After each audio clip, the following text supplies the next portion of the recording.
Ask an Expert workshop today is on what you can be doing now. This is kind of a different time in our history.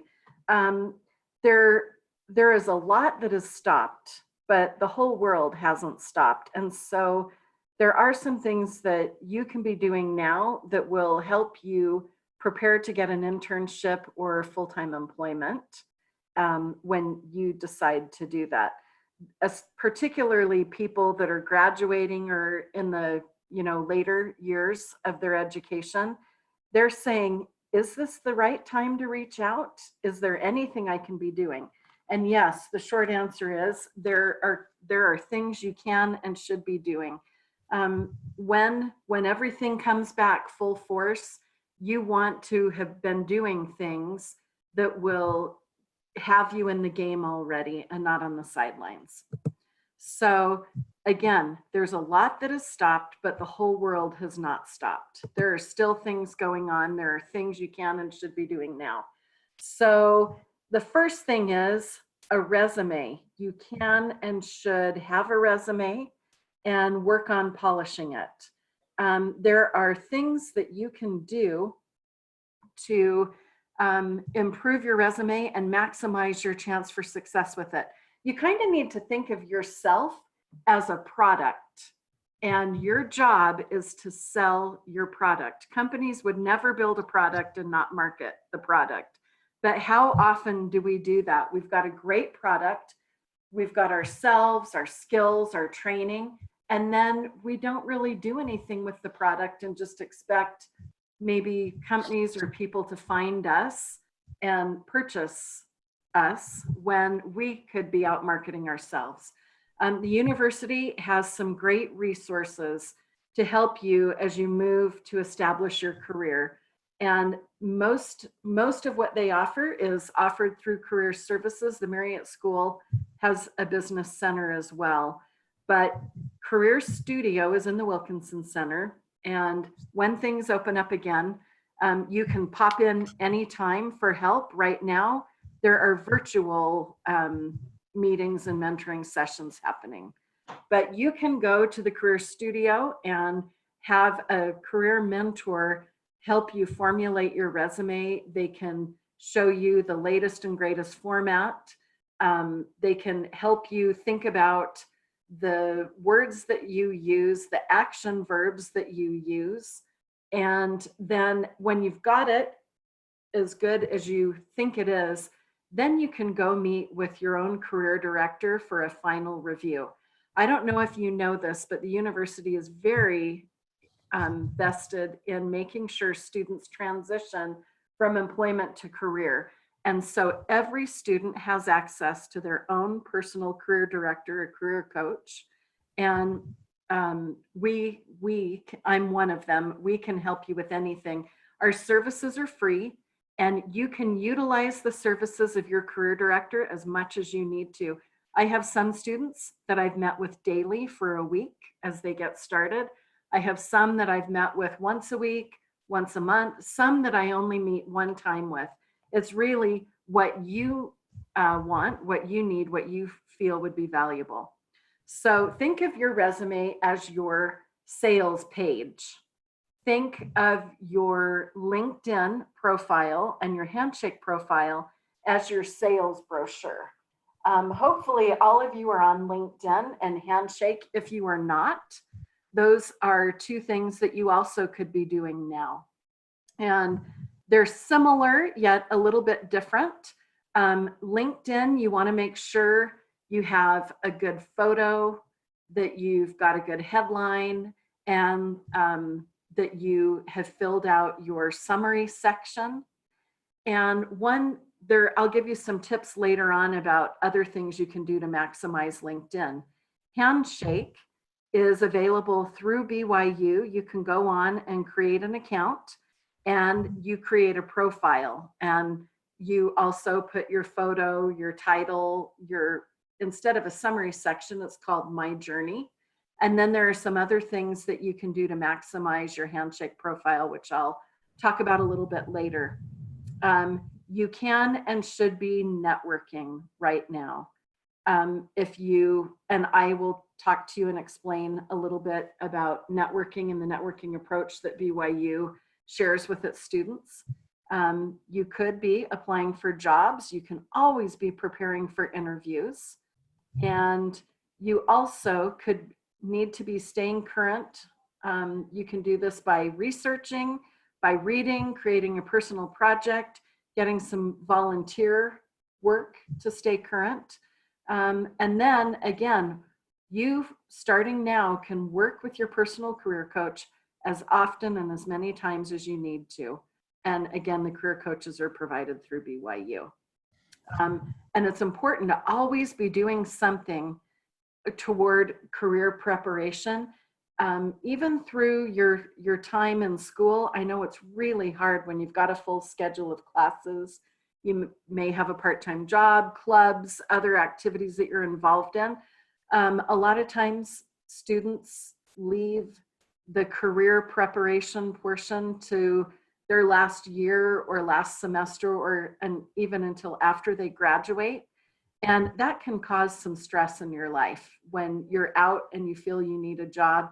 And some of this can take time and effort. So you always want to be doing some career preparation efforts, because either this unique time when things have slowed down, yep, everything's going to come back and you want to be on the game, not on the sidelines when it does. But also, you're going to be in a position, you always want to stay in the game and not on the sidelines. So at this time, if things have slowed down in your life, you can continue to increase your knowledge. Think about what additional knowledge or expertise can you acquire while you're staying at home. There are many online trainings. There are lots of ways that you can continue to increase your knowledge and push that knowledge beyond just what you learn in college or in class, because every bit of knowledge and training you achieve increases your value to a potential employer. It also demonstrates that you have a strong work ethic, and it shows that you've got an ability to deal with adversity or to be resilient when you are making efforts on your own. Okay, so again, push your knowledge beyond what you learn in class, okay? I love the idea of creating a personal project or creating your own internship. I just met today with a super sharp chemical engineering graduate with a high GPA in the chemical engineering program. And just, she was serving as a research assistant to a professor who asked her if she could learn C++. So she took a class in it, fell in love with coding, and has a computer science minor.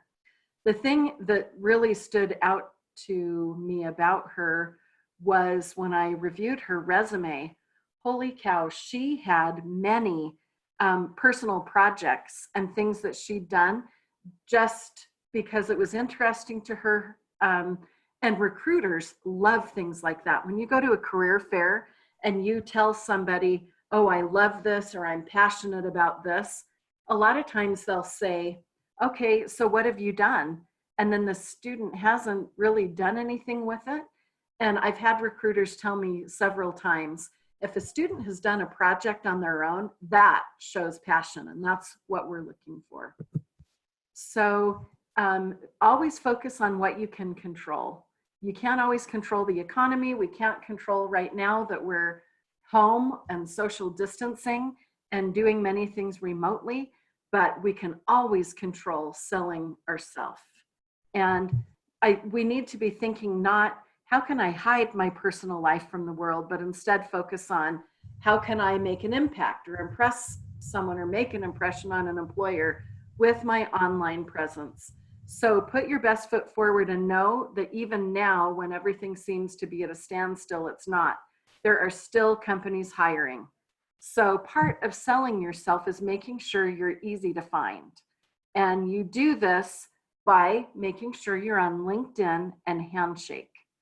Okay, there are some things you can do to make yourself extra easy to find on LinkedIn, and I'll talk about those in a few minutes. Think about your brand. what you represent, what you value. Maybe think about, this is one exercise you can do to help yourself narrow your brand down. LinkedIn, you have your photo and then you've got a title below the photo. Take a minute and think about 3 to 5 words that you feel represents who you are, what you're expert at, what you're an advocate of, what you're passionate about, where you're putting your time and effort. And consider listing those words that represent you in your title rather than BYU student seeking internship. Think about what you might be expert at. Where is your knowledge at? And one way that can really boost the ability of employers to find you is publishing. Now, experts write and they publish and they speak about it. So think about maybe doing a series of interviews with people, experts in the area that you're interested in, and publish what you learned from them on LinkedIn. It doesn't matter how many people read it, but the fact that you've published, that will help people find you. Think about LinkedIn as your virtual resume, your sales brochure. Again, you need your name. There are some issues with hyphenated names when people search on LinkedIn. So think about that as you determine which name you'll be listed by. Photo. Your photo needs to be professional, good quality, not a selfie if you can help it. And your photo could also be a part of your brand. I know one very established HR career guru. He also is very into fishing, fly fishing. So his profile photo is a picture of him fly fishing. That works for him because that fly fishing is a part of his brand. Every time he gives a speech, he tells a fishing story, etc. So if you want to get creative and utilize something from your personal brand, you can think about that. If you need a professional photo, know that the Career Studio takes free headshots right around the times of the career fairs, in fall semester for sure, but I think usually also in winter. So keep your eye open for information about that, or you're welcome to contact the Career Studio or Career Director, but that will be taking place in September. But you can pop in and get a free headshot, a professional quality headshot. Again, I mentioned the title. You can use a title, or you can think about what 3 words define you, who you are, what you want to convey. There's also on LinkedIn a URL, and you want to customize it for you. Don't just have a URL that has a bunch of numbers. Customize your URL for you, and then make connections.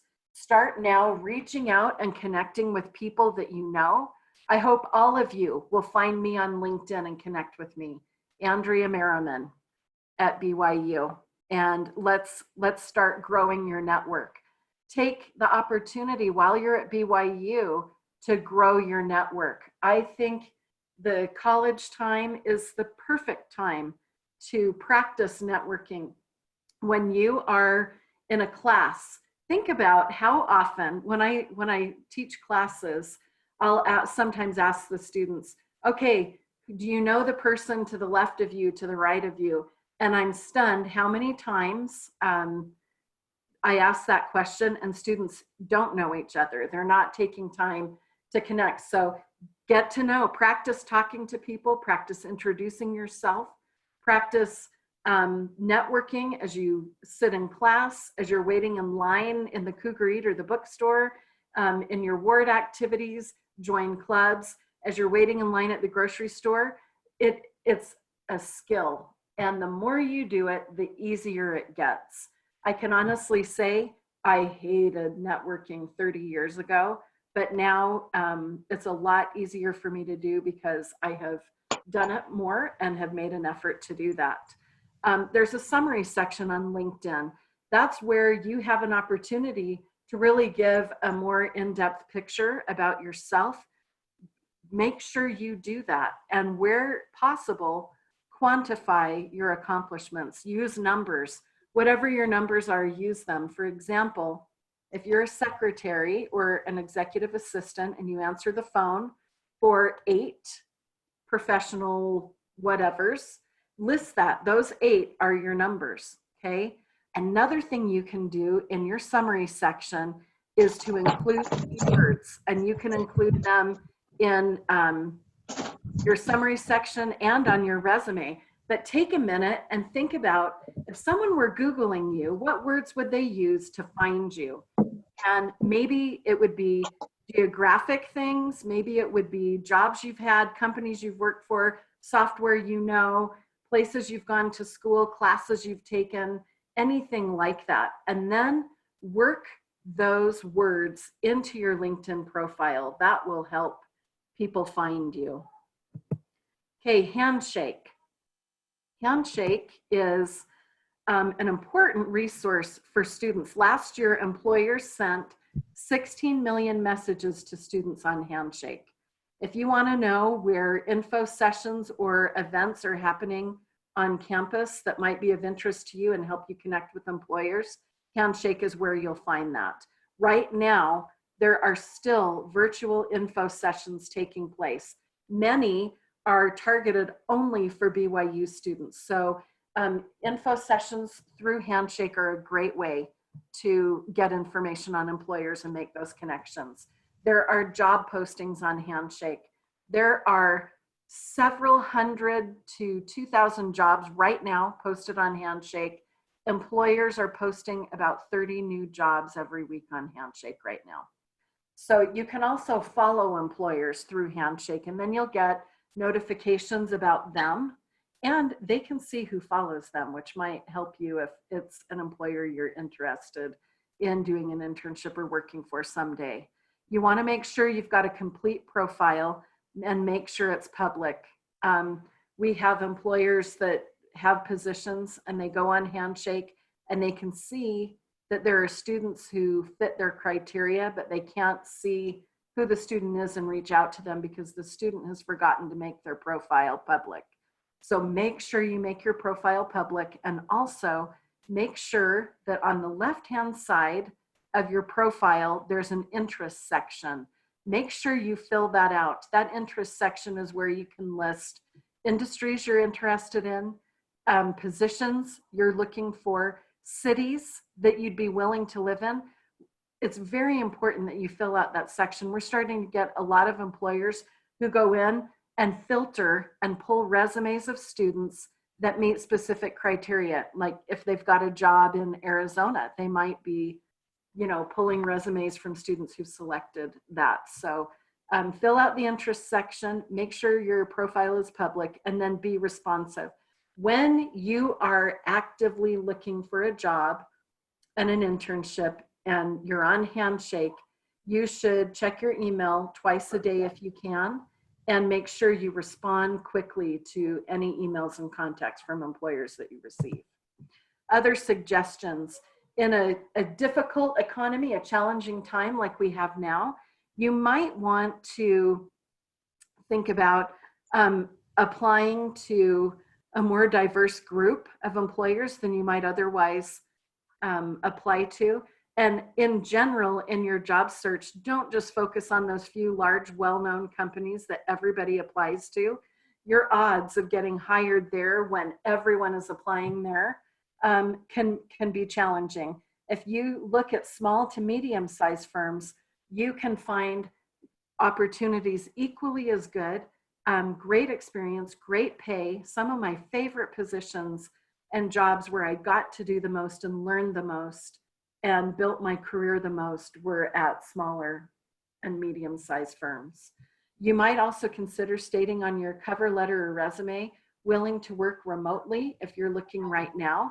That helps employers know that they have you've got the skills you need to do that. You should also always have a resume and a cover letter so that you can quickly. Could I ask one question? Yes, yeah.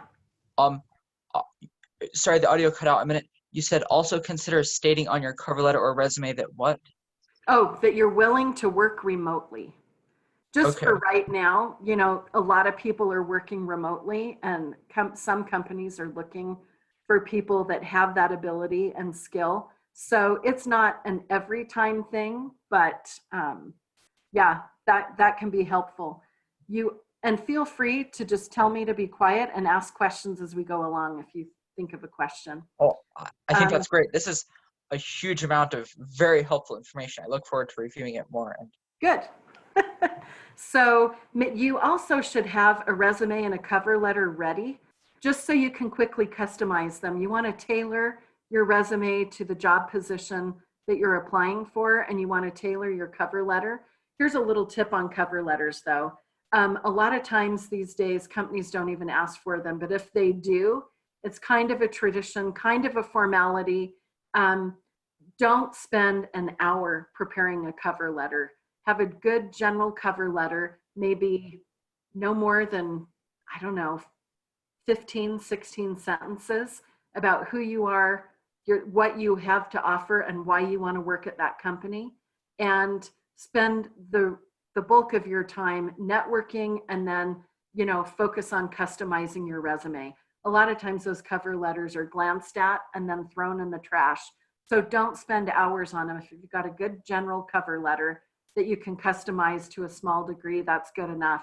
Sometimes if somebody is unsure about whether or not they want to interview you based on your resume, they may pull your cover letter and look at it, and that could help sway their decision to interview you. So they do have value. I'm not saying they don't, but don't spend hours on them. They don't have enough value for that.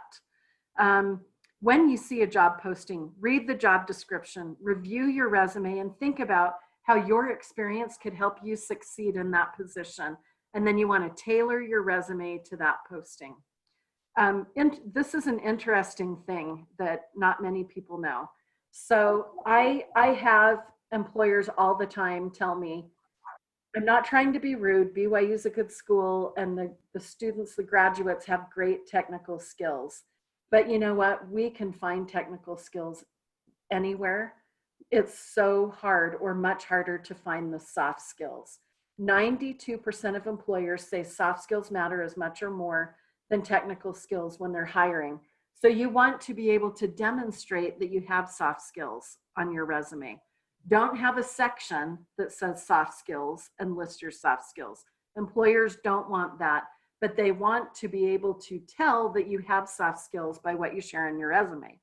For example, the top 3 soft skills listed on job postings are communication. 75% of job postings list communication as being needed and a part of that position. Creativity or innovation is listed on 50% of job postings. Collaboration is also listed very often in job postings. Those are the top 3 soft skills, yet only 25% of resumes demonstrate those 3 soft skills. So think about that: communication, creativity, and collaboration as you build your resume. Connections pay throughout your career. Sorry, I threw this together really quick. Here's your unprofessional last line of the PowerPoint. Connections pay throughout your career. So you want to spend your career building relationships, and spend some time at BYU, even before you graduate, networking and building relationships.